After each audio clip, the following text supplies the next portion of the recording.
እሺ እንደዛ ከሆነ ማለት አይሁዳውያንን ቅድም ሜንሽን እያደረግ ስትናገር ነው። በክርስትና አስተምሮ ራሱ እጮኛ እንዳላት ወይም ባል እንዳላት መጽሐፉ ይናገራል አይደለ? ጨርስ። በዚያ ላይ እምነታቸው ምንድን ነው? እምነታቸውን ታውቀዋለህ? እምነታቸውን አውቃለሁ። በመንፈስ ቅዱስ ተጸነሰ ነው። እሱ ችግር የለብን። ስለሱ ሳይሆን ስለ ባል ስለሚባለው ያላቸው ነው። ባል ማለት በእነሱ እጮኛ ነው አይደለ? ያ ሰው የተገናኛት ምናምን አይነት ባል ብለው ያምናሉ እነሱ። ማለት ከመውለዷ በፊት ነው ከመውለዷ በኋላ ሁለት አይነት ስላለ ነው። ስለ መሲሁ ጋር በተያያዘው ማለት ነው።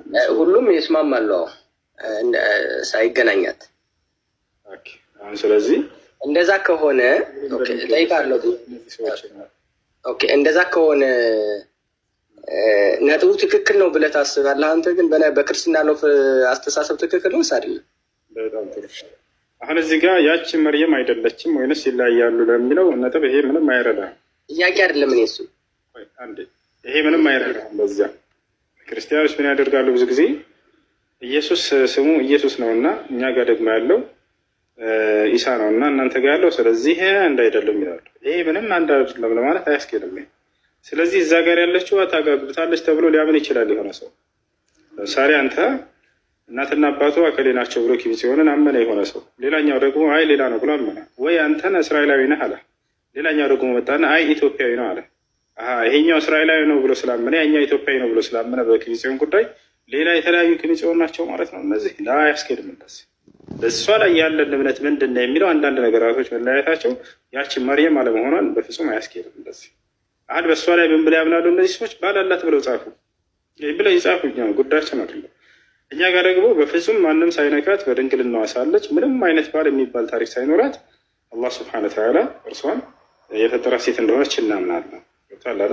ዋናው ትልቁ ነገር ምንድን ነው በዚህ ጉዳይ ላይ አንድ ሊያደርግ የሚችለው ከተባለ ማንም ወንድ ሳይገናኛት ያንን መሲሁን መውለዷ ነው። ገብቶሃል አይደለ? ይሄም መጽሐፍ ቅዱስ ይናገራል። አዎ ኢየሱስ ክርስቶስን በወለደች ጊዜ ማንም ወንድ ዮሴፍ ራሱ ተገናኝቷታል የሚል አታገኝም። ካገኘ አሳየን። ገብቶሃል አይደል?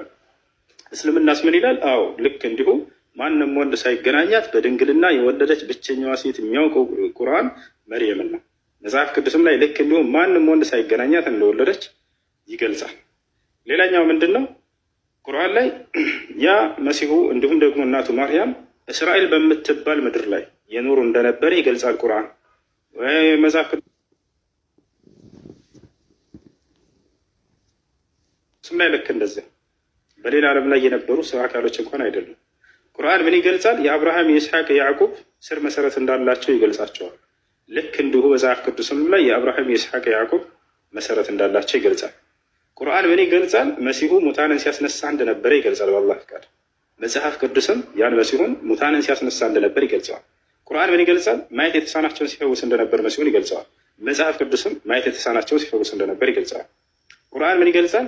ወደ ሰማይ እንዳረገ ይገልጻል። መጽሐፍ ቅዱስም ልክ እንዲሁ እንዳረገ ይገልጻል። ቁርአን ምን ይገልጻል? ወደፊት መጥቶ በምድር ላይ እንደሚመለስ ይገልጻል። መጽሐፍ ቅዱስም ይህም ይገልጻል። ዋና ዋና መሰረታዊ ጉዳዮች ስለተገናኙ ማርያም አግብታለች አላገባችም? አይሽ አመሰግናለሁ። እሱ አሁን መሰለህ ችግር የለም። አሁን ለምሳሌ በክርስትና ያለው ፍልስፍና ምንድን ነው? ፈጣሪ ማርያም ፈጣሪን ወልዳለች ይላሉ አይደለ? እነሱ በስጋ ወልዳለች ተወልዷል ይላሉ። እንደዛ ከሆነ አይሁዳውያን ደግሞ ማርያም ባላላት ይላሉ። እጮኛ አላት። ስለዚህ እስልምና የሚረዳው ትክክል ብሎ ማንን ነው? እስልምና የሚረዳው ምን ትክክል ብሎ አሁን ለምሳሌ በክርስትና አስተምሮ ፈጣሪ እንወልዳለች ማርያም ይላሉ። አይሁዳውያን ደግሞ ማርያም ባላላት። እንደ እስልምና ሁለቱም ስህተቶች ናቸው። ሁለቱም ስህተቶች ናቸው። በጣም ከባዱ ስህተት ግን የነሱ ነው። ፈጣሪ በፍጹም የሚወልድ የሚወለድ አይደለም። ገብቶሃል አይደለ? ባል አላት የላትም የሚለው ከዚያ ቀለል ያለ እንደ ወንጀልም ሰውየው ኃጢአትን አድርጓል ከአምላክ ዘንድ ተብሎ የሚነገርም አይደለም። ይባል አይደለም። ነገር ግን ማርያምን በድንግልና እንደወለደች ይህን ማመን ግድ ይላል። ባል አላት ወይንስ የላትም የሚል ይሄ ሌላ ነው። እንዳጠቃላይ ፈጣሪ ወልዷል ተወልዷል የሚለው በጣም ትልቅ ስህተት ነው። በአምላክ ላይ ይሄ በጣም ትልቅ ቅጥፈት ነው። አላህ በቁርአን ላይ በፍጹም እርሱ መውለድ መዋለድ የሚባለው የፈጣሪ ባህሪ አይደለም። በምንም ትርጓሜ ስጡት። እኛ እኮ ወንድና ሴት ተገናኝተው እንደሚወልዱ አይደለም። በምንም ትርጓሜ ነው። ፈጣሪ ባህሪው ምንድን ነው ከተባለ መፍጠር ነው። ፈጣሪ ከተባለ ድረስ ነገራቶችን ይፈጥራል። ማርያምንም ይሁን ኢየሱስ ክርስቶስን ከፈጠራቸው ፍጥሮች መካከል ናቸው እንጂ በፍጹም እርሱ መውለድና መወለድ የሚባለው ባህሪ የለም። ሊወለድ አይደለም። ቃል በቃል አላህ ስብሐነ ወተዓላ ለም የሊድ ወለም ይውለድ እያለ ይናገራል። ኦኬ ገባኝ።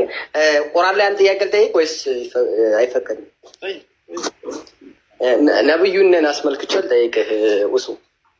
ለምሳሌ ቁርአን በምርጫ ነው ለህዝብ የተሰጠው ወይስ በፈጣሪ ፍላጎት ነው የተሰጠው?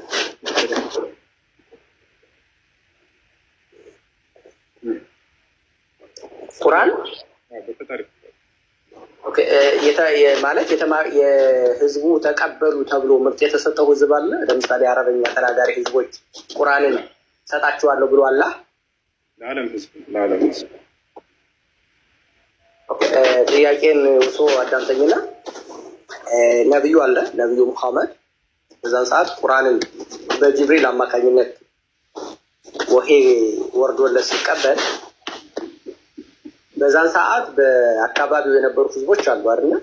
እነዛ ህዝቦች በዛ አካባቢ የነበሩ ህዝቦች ቀርበው ቁርአንን ትቀበላላችሁ አትቀበልም ተብሎ ምክር ተሰጥቷቸው ነው የተቀበሉ ወይስ በአላህ ምርጫ ነው የተቀበሉ? በአላህ ስብሐነ ወተዓላ አላህ ራሱ ለነብዩ ሰለላሁ ዐለይሂ ወሰለም በጅብሪል አማካኝነት አወረደላቸው። ህዝቡንም አድርሳላቸው አደረሱ።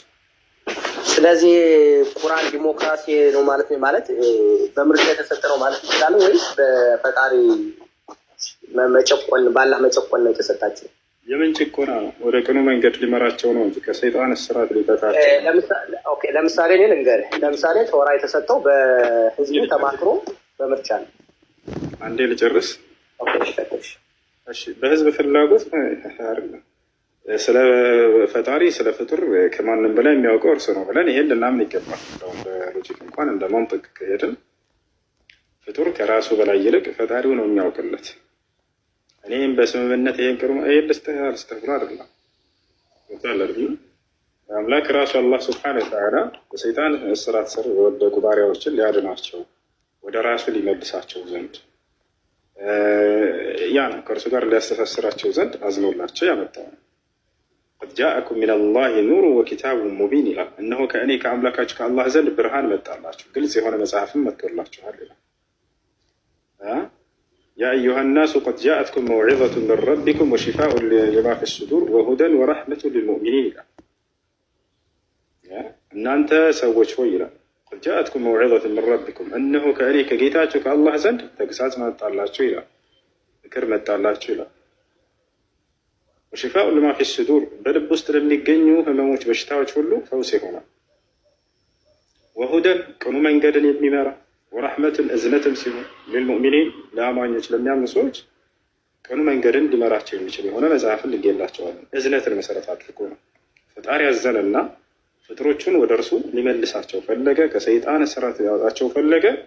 አላህ ስብሐነ ወተዓላ ነቢያት የሚባሉን መረጠና ቃሉን ገለጠላቸው፣ አድርሷላቸው፣ አደረሱ። እሱ አመሰግናለሁ። የእኔ ጥያቄ በነገራችን ላይ ህዝቦቹ ማለት ነቢዩ ሙሐመድ ታላቅ ነቢ ነው የመጨረሻ ነቢ ነው ብላችሁ እናንተ ሙስሊሞች ታምናላችሁ። ኦኬ። ነገር ግን ለምሳሌ ሙሴን እሽንድ እና ሙሴ አሁን ለምሳሌ ሙሴን በቶራ ላይ ሙሴ የሚባለው በህዝቡና በፈጣሪ መካከል ድልድይ ሆኖ ያገለግል ነበር። ለምሳሌ ሙሴ የእግዚአብሔርን ቃል ወደ ፈጣሪ የፈጣሪን ቃል ወደ ህዝቡ ያስተላልፍ ነበር። ይህን የምናገኘው ዘጸአት 19:7 ላይ እናገኛለን። ሌላው ደግሞ ህዝበ እስራኤል ማለት 600,000 ወንድ ተቆጥሮ 600,000 የሚባለው ህዝቡ ተቆጥሮ በሲናይ በረሃ በተራራው ፊት ለፊት ቁመው ዘጸአት 14:7 ላይ ምርጫው ተመርጠው ትቀበላላችሁ አትቀበሉም፣ ታደርጋላችሁ አታደርጉም ተብሎ ህግ ተሰጥቷቸዋል። ኦኬ። ስለዚህ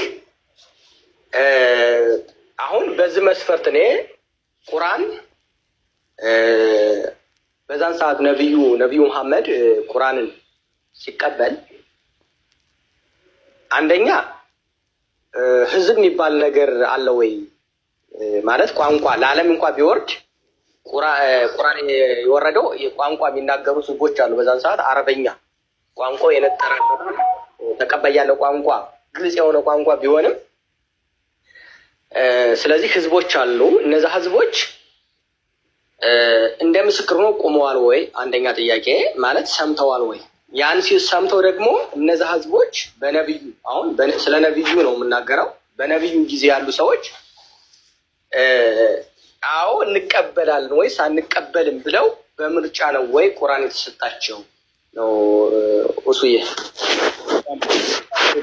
አንደኛ ይሄ ቃል ሲወርድ ጊዜ እነርሱ ነበሩ ወይ? ተገኝተዋል ወይ? ተሳትፈዋል? አይተዋል ወይ? ሰምተዋል ወይ? አዎ የነቢያችን ሰለላሁ ዐለይሂ ወሰለም ሰሃቦች መለኮታዊ ቃል ከአምላክ ዘንድ በመልአኩ ገብርኤል አማካኝነት ሲወርድ ጊዜ ያዩ ነበር፣ ይሰሙ ነበር። ማስረጃ ከፈለክ አሳይሃለሁ። ሁለተኛ ኡሱዬ ሶሪ በጣም አዝናለሁ። በነገራችን ላይ ጥያቄ ላይ ጣልቃ ስለገባው እኔም መሰለ በጅብሪል እና በአላህ መካከል ጅብሪል መካከል ሆኖ እንደ እሱን አውቄያለሁ። እኔ ህዝቡ አለ ማለት በዛን ሰዓት የነበረው ኔሽን አለ። ህዝቡ ያንን ነገር ይሰማ ነበር ወይ? አዎ ይሰማል እያልኩ። ኦኬ። ስለዚህ የተቀበለ ህዝብ አለ። አሁን እኔ የቁርአን ቨርስ ነው በነገራችን ላይ እኔ ቁርአንን አነባለሁ፣ ሐዲስንም ያው ቨርሱ ስለበዛብኝ ትንሽ ንገረኝ። እሺ ኦኬ። ህዝቦች ይሰሙ ነበር፣ ልክ እንዲሁ ደግሞ ሰምተናል ታዘናል እናደርጋለን ወይ ብለዋል ወይ? ያንን አሁን ደግሞ መስማታቸው ብቻ ሳይሆን ቁርአንን እንቀበላለን ብለዋል ነው። አሁን ለምሳሌ እኔ የት መሰለህ ያመጣሁልህ፣ ለምሳሌ ኦሪት ዘጸአት ብለዋል። ኦኬ ደስ ይለኛል። አሁን ደስ ነው የሚለኝ ቃል በቃል በቁርአን ላይ እነዚህ ሰዎች ወቃሉ ሰሚዕና ወአጣዕና ብሎ አምላክ ራሱ ይመሰክርላቸዋል። አዎ ሰምተናል ታዘናል እንዳሉ ቃል በቃል በቁርአን ላይ ተቀምጧል። ከአምላክ ዘንድ የሚመጣውን ቃል ስጠኝና ላንብበው። እሺ ችግር የለም። ሱረቱል በቀራ የመጨረሻውን ገጽ አውጣው፣ ሁለተኛው ምዕራፍ ላይ የመጨረሻ። ኦኬ ምዕራፉን ንገረኝና። እሺ ምዕራፍ 2 የመጨረሻውን ገጽ መጨረሻ ላቁት። ኦኬ እሺ። በነገራችን አረበኛውና አማርኛው ስህተት አይኖርበትም ብለህ ታስባለህ? እዚህ ላይ ችግር የለውም። ሂድና እሺ እሺ አንብብልኝ። እሺ የመጨረሻው አንቀጽ ላይ ምን ይላል? ሱረቱል በቀራ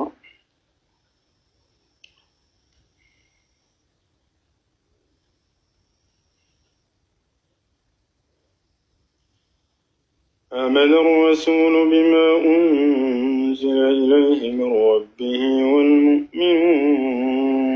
እሺ ምን ይላል መሰለህ? 285 ላይ ላንብበው። ከኔ ጋር ጊዜው እየተከታተል ነው። በነገራችን የጻፉ ነው። ምን ይላል? መልእክተኛው ከጌታ ወደ እርሱ በተወረደው አመነ ይላል። መልእክተኛ የሚለው ነብዩ ሰለላሁ ዐለይሂ ወሰለም ነው። ምእመኖቹም ማነው? መልእክተኛው ማነው? ጌታው ማን ነው? አምላክ አላህ። ኦኬ እሺ ኦኬ። መልእክተኛው ከጌታው ወይንም ከአላህ አላህ ስለራሱ በሁለተኛው ግን እየተናገረ ነው።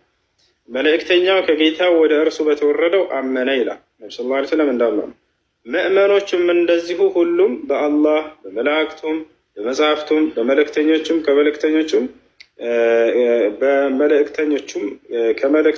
በአንድ መካከል አንለይም የሚሉ ሲሆኑ አመኑ አለ።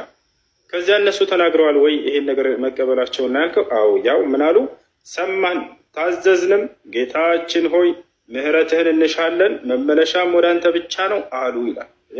ሰማን ታዘዝን ቃል በቃል ራሳቸው የተወረደውን እንዳመኑና ከዚያ በኋላ ሰምተናል ታዘናል ብለው እንደተቀበሉ ቃል በቃል ተቀምጧል። ገባኝ። አዎ በነገራችን ላይ እኔም አንብቤ አውቃለሁ። እኔ መሰለህ ውሱዬ አሁን ሰማን አሁን ለምሳሌ ቁርአን አሁን አንተ አነበብልኝ ቁርአንን እሰማለሁ ካንተ። እኔ ጥያቄ መሰለህ ለምሳሌ አረባውያን በዛን ሰዓት ነብዩ መሐመድ በነበረበት ጊዜ አረባውያን የሚባሉ የቋንቋ ተናጋሪዎች አሉ። በዛን ሰዓት የነበሩ ህዝቦች ነብዩ በተቀበለበት ዋሻ ፊት ለፊት ሄደው ምርጫ ተደርጎላቸው ተቀብለዋል። ለምሳሌ ሙሴን